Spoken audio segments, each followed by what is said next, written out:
filling my lighter with this.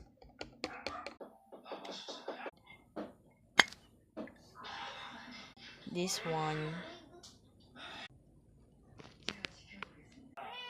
Fill it up for 2 to 3 seconds.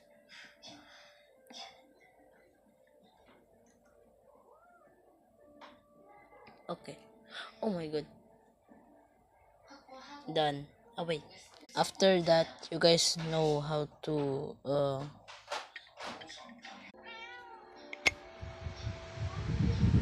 done.